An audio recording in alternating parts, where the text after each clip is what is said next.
By the way, I am Rosario Moreno Jr.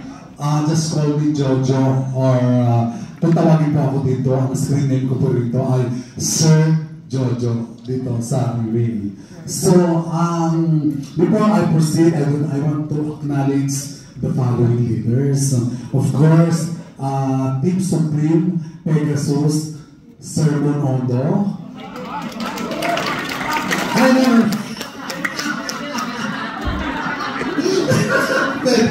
Team Supreme, Pegasus, Raymond Tong.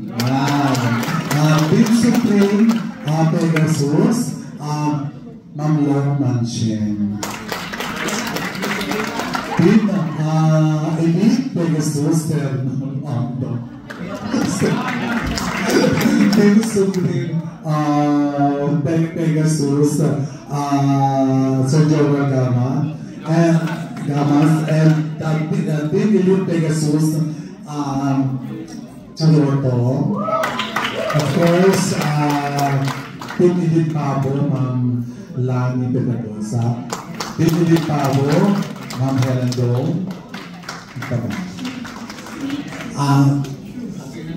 Okay na. Tapos yung pong ating mga Star Achievers 1, 2, and 3. And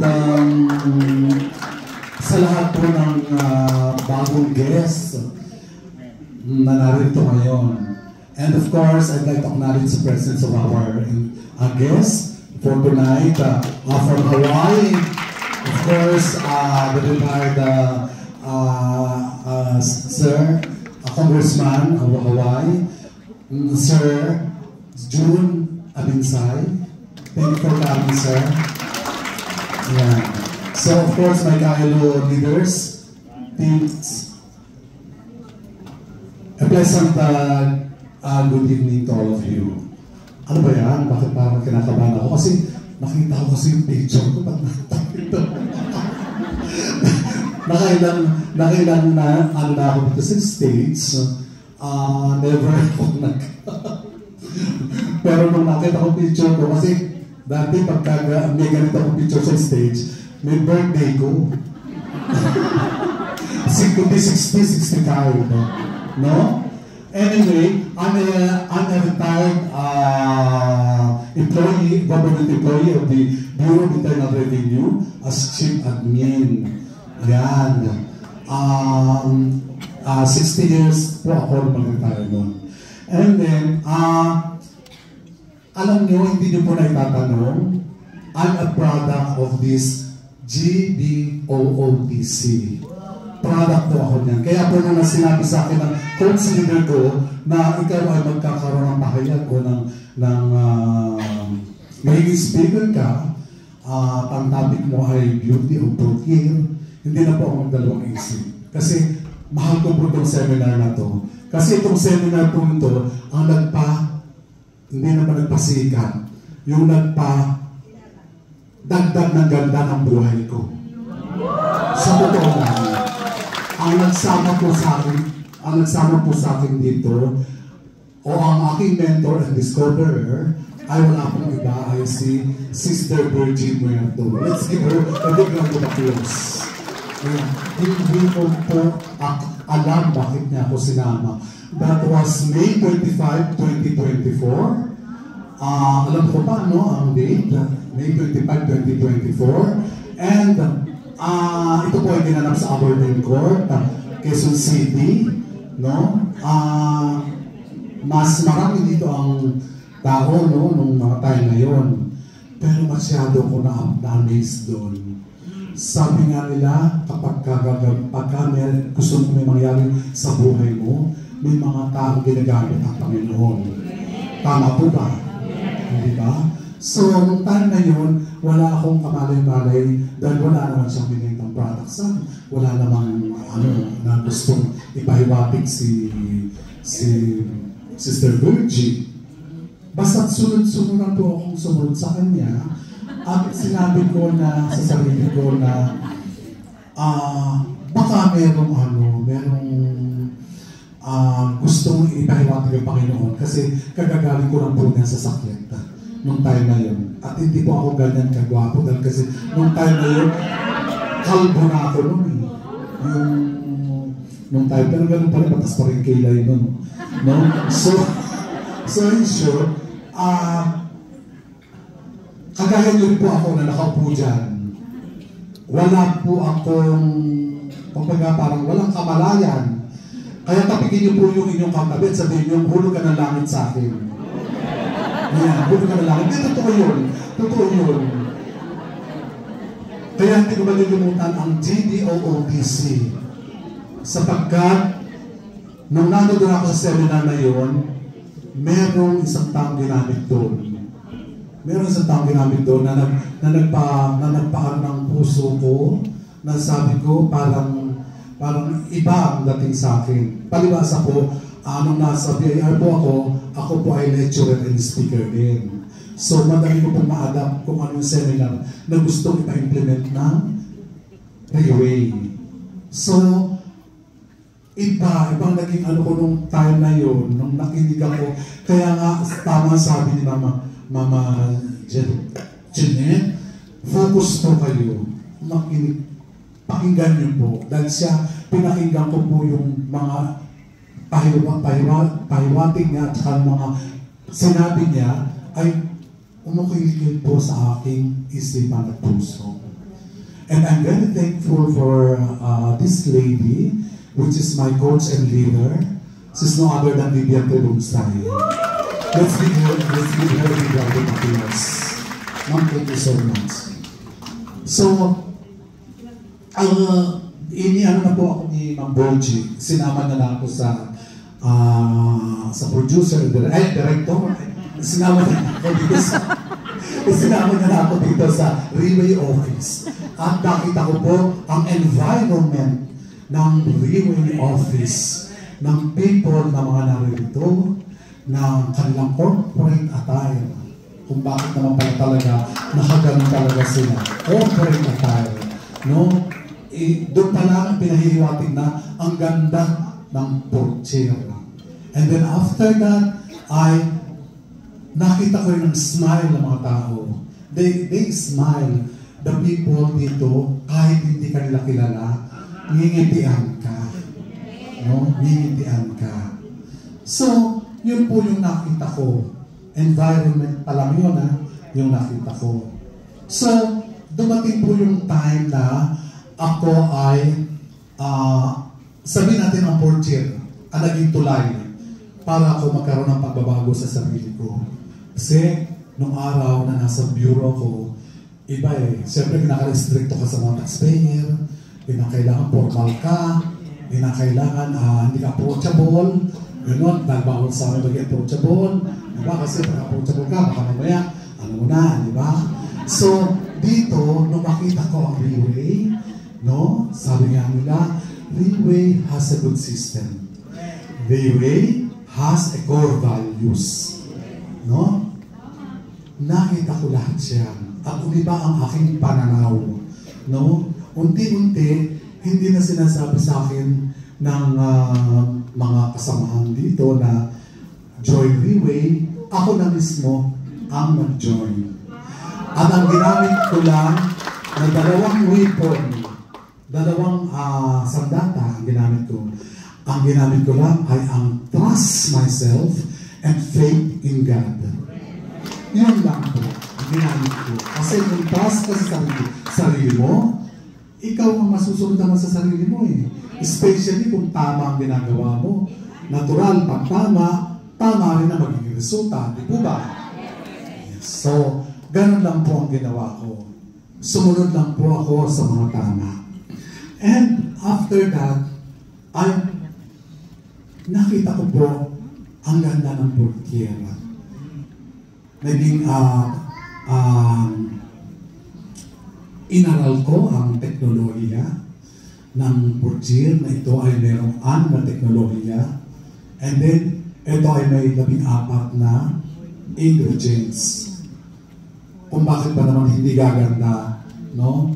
Ito ay siyang pinabilis, pinalinis, pinuro, pinotektahan, at pinatulog. So, nung Tagalog po yun. Pinagalo ko na. Napakaganda po, no? Napakaganda. So, sabihin natin na ang portier ay hindi lang sa labas ng pagkatao natin, kundi even sa loob ng pagkatao natin, even sa labas ng pagkatao natin, ay dala-dala natin. Dito po, kapag ka nandito ka po sa kusinang to, kinakailangan you have a positive thinking. Kasi alam po natin na sa labas ay maraming nega, no? Hindi kinakailangan kung narito ka po, and then at puspos ka na ng biyaya, sabi nga ni Ma'am Helen Dong, nag-uumapoy ka na rito. And then pagkatapos, huwag kang paglabas mo at meron may kang nagsalita sa iyo, para kang sinilaban na siga. Hindi pwede yun, no? Kinakailangan always think positive in a very positive way. So, ito pong GDOOTC ay talagang hindi ko malilimutan. Talagang ito po ay ito po ang naging simula ng buhay ko dito sa Highway.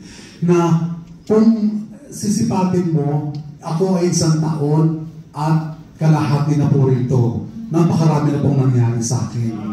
Na hindi ko po inaasahan na mangyayari sa akin. Na maiisip ko ba na maging Diamond 2 star ako? And then, dumating bigla, naging Diamond 3 star ako. Or maybe some other time, nakaputi na ako. Hindi ko alam po, ano yun, baka nasa hukak ako. Huwag naman. Nakaputi ako kasi Pegasus ako. Pegasus ako. Sabi nga po ni Ma'am Loman Sher, Joel, do you have a goal? Yes, ma'am. You know, if you have a goal, you must say your goal. You must do your goal. You must show your goal. Yun ang umikil-kil sa isipan ko. No? Hindi. Pasensya na kayo, Tagalog ko masyado. Umikil-kil. Kasi alam mo ano yung Tagalog ko. No? At maaaring dito sa mga new guests natin na nandito, sasabihin ko na sa inyo, hindi kayo magsisisi. Kasi hindi naman ako nagsisi. Although dumaan po ako ng mga challenges, dumaan po ako ng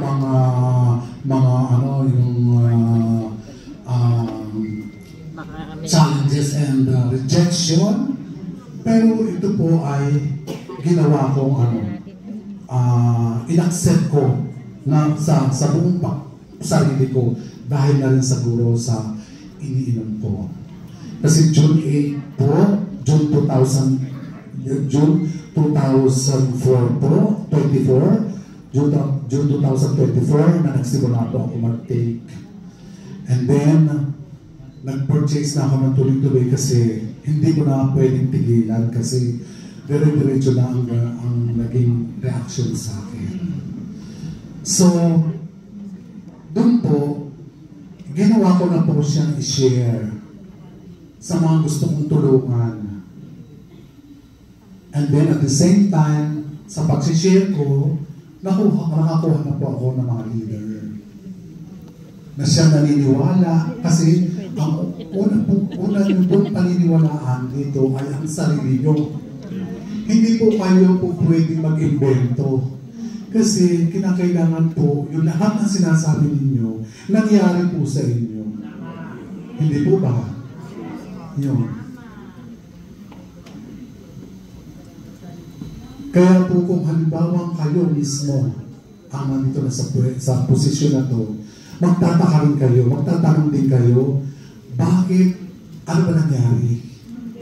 Bakit hindi ko naman pinangarap, hindi ko naman inisip, pero dumating sa akin. As one time, sabi nga ni, nag-MC ako sa ADG, in the morning, sabi sa akin ni Sir Joel, Sir Joel, hindi ko naman po alam bakit po parang lumala ko. umaangat. Hindi ko po minsan inisip sa medyo, hayaan mo lang. Parang daloy ng tubig yan. Hayaan mo na siyang dumaloy, huwag mong kontrahin. At meron kang mararating. So, yun po yung isa sa pinaka-importante po. Ang beauty po ng fourth year, I would say na ito ay nasa genes ng tao. No? Kasi dumating po yung time na binago ko na po yung sarili ko. Tinanong ko rin sa sarili ko, bakit Ridway? Although may talagang kasagutan po sa Ridway. Hindi po ba? Good, high value product, a good system, good management plan, a good management team. Yan po. Pero para sa akin po, why Ridway? Because I want to be an advocacy to remind people for the beauty of Portillo. I want to know them the importance of health, and I want to know them that we care for people. As Sir Ondo said in his speech last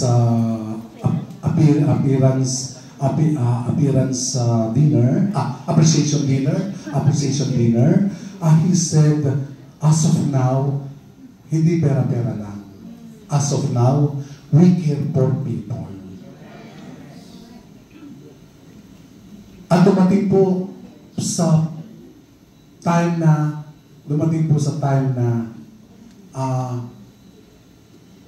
meron akong problema sa pamilya. Mabigat. At nagrawang po ako ng 3-star. Para po mahihirap pagsamahin yung family at saka yung career. Ang hirap. Kasi pero I know that God is in my heart.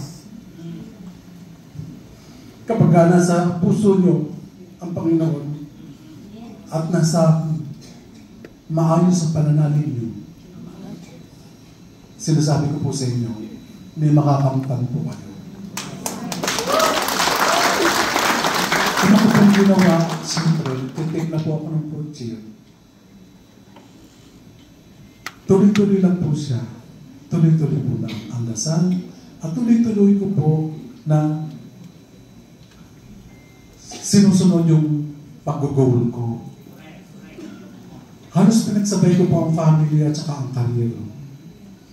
Kasi tayo po, alam po na meron tayong tamang pag-iisip, which is the right thinking na isa sa core values ng Ridway. At doon sa right thinking na yun, bibigyan natin to ng priority. Binigyan ko po ng priority. Nagdasal po ako.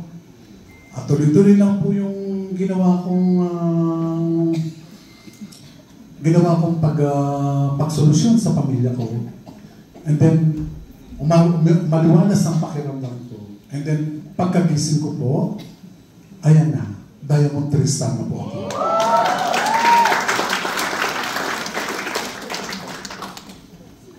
Hindi po madali ang gawain natin dito. Hindi po ito overnight. Pero sasabihin ko lang po sa inyo, kinakailangan po, alam niyo po at kilala niyo po ang sarili niyo. Kilalanin niyo po ang sarili niyo. Kasi wala naman po dito mahirap, wala naman po dito mayaman, lahat po tayo ay pantay-pantay. Pero kung kaloob po ng Panginoon at kaloob po ninyo, hindi po pwedeng hindi kayo magbawagi.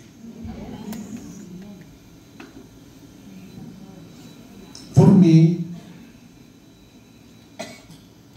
the beauty of Portillo not only comes in changes of one's life, not only in the good health, but to all of us to be a better person.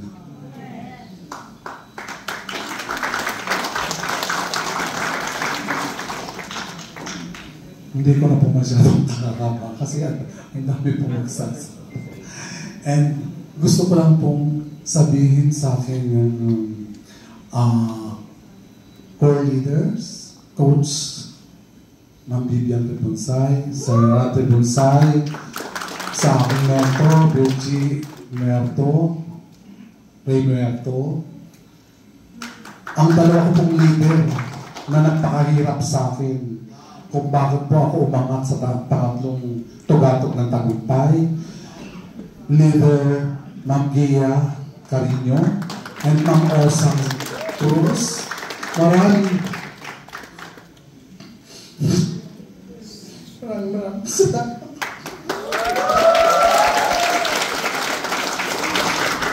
Lakasan nyo ng loob nyo. Pagkalitawan yung family, tapos ngayon may goal kayo, lakasan nyo. Dasal kayo. At makikita nyo ang beauty ng forgive. Mismo.